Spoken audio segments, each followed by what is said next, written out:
کسی گاؤں میں ایک بڑا زمیندار رہتا تھا۔ خدا نے اسے بہت سی زمین، بڑے بڑے مکان اور باغ دیے تھے، جہاں ہر قسم کے پھل اپنے اپنے موسم میں پیدا ہوتے تھے۔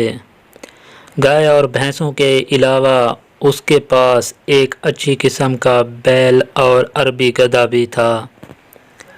بیل سے کھیتوں میں ہل چلانے کا کام لیا جاتا اور گدھے پر سوار ہو کر زمیندار ادھر ادھر سیر کو نکل جاتا۔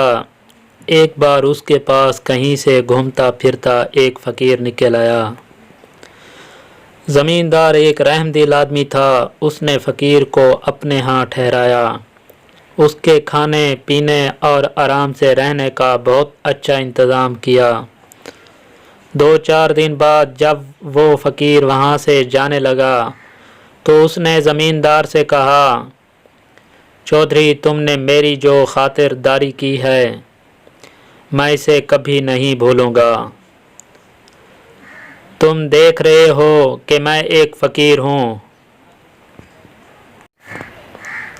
میرے پاس کوئی ایسی چیز نہیں جو تمہاری خدمت میں پیش کروں۔ ہاں، میں جانوروں اور حیوانوں کی بولیاں سمجھ سکتا ہوں۔ تم چاہو تو یہ علم میں تمہیں سکھا سکتا ہوں، لیکن تم کو مجھ سے ایک وعدہ کرنا ہوگا کہ تم یہ بھید کبھی کسی کو نہیں بتاؤ گے، اور یہ بھی سن لو کہ اگر تم نے یہ بھید کسی سے کہہ دیا تو پھر زندہ نہ رہ سکو گے۔ چودھری نے کہا، بابا، میں تم سے وعدہ کرتا ہوں کہ میں یہ بھید کبھی کسی کو نہیں بتاؤں گا اور تمہارا یہ احسان عمر بھر یاد رکھوں گا۔ خیر، فقیر نے اسے جانوروں اور حیوانوں کی باتیں سمجھنے کا عمل سکھا دیا اور چلا گیا۔ زمیندار کے پاس جو بیل تھا وہ بیچارہ صبح سے پچھلے پہر تک ہل میں جتا رہتا۔ شام کو جب وہ گھر آتا تو اس کے کھانے کے لیے بھوسا ڈال دیا جاتا، لیکن گدھے کو سبز گھاس اور چنے کا دانہ کھانے کو ملتا۔ غریب بیل یہ سب کچھ دیکھتا اور چپ رہتا۔ وقت اسی طرح گزر رہا تھا۔ ایک دن جب بیل کھیتوں سے واپس آتے ہوئے گدھے کے پاس سے گزرا تو گدھے نے اسے لنگڑاتے ہوئے دیکھ کر پوچھا، بھئی، آج تم لنگڑا لنگڑا کر کیوں چل رہے ہو؟ بیل نے جواب دیا، گدھے بھائی، آج مجھے بہت کام کرنا پڑا۔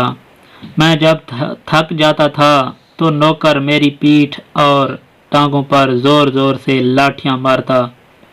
میری ٹانگ میں چوٹ لگ گئی ہے۔ خیر، اپنی اپنی قسمت ہے۔ گدھا چپ رہا اور بیل اپنے تھان کی طرف چلا گیا۔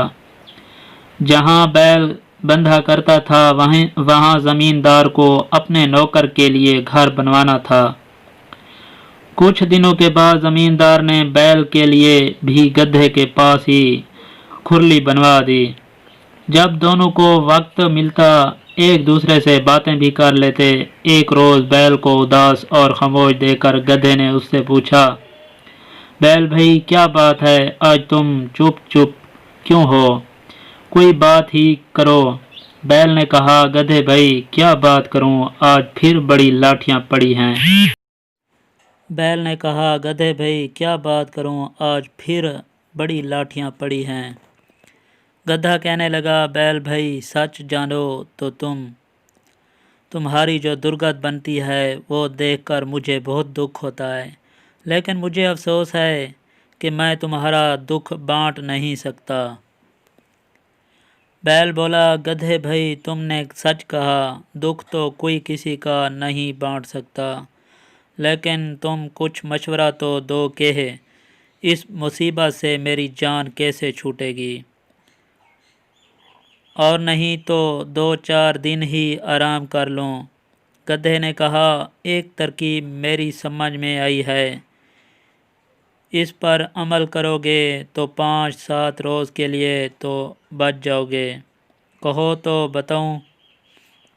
بیل بولا، نیکی اور پوچھ بتاؤ کیا ترکیب ہے؟ گدھے نے بتایا، تم یہ کرو کہ جب ہل والا تمہیں ہل میں جوتنے کے لیے لینے آئے تو تم آنکھیں بند کر کے کھڑے ہو جانا، وہ تمہیں کھینچے تو تم 2 قدم چلنا اور ٹھہر کر گردن ڈال دینا۔ پھر بھی اگر اسے رحم نہ آئے اور کھیت پر لے ہی جائے تو کام نہ کرنا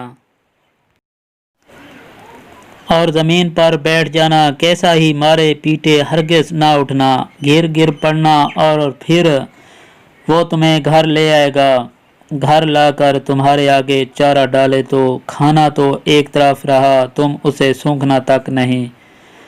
گھاس دانہ نہ کھانے سے کمزوری تو ضرور آ جائے گی، مگر کچھ دن آرام بھی مل جائے گا، کیونکہ بیمار جانور سے کوئی محنت نہیں لیا کرتا۔ لو، یہ مجھے ایک ترکیب سوجھی تھی، تمہیں بتا دی۔ اب تم کو اس پر عمل کرنے یا نہ کرنے کا اختیار ہے۔ اتفاق سے زمیندار جو اس وقت ان کے پاس سے گزرا تو اس نے ان دونوں کی باتیں سن لیں اور مسکراتا ہوا ادھر سے گزر گیا۔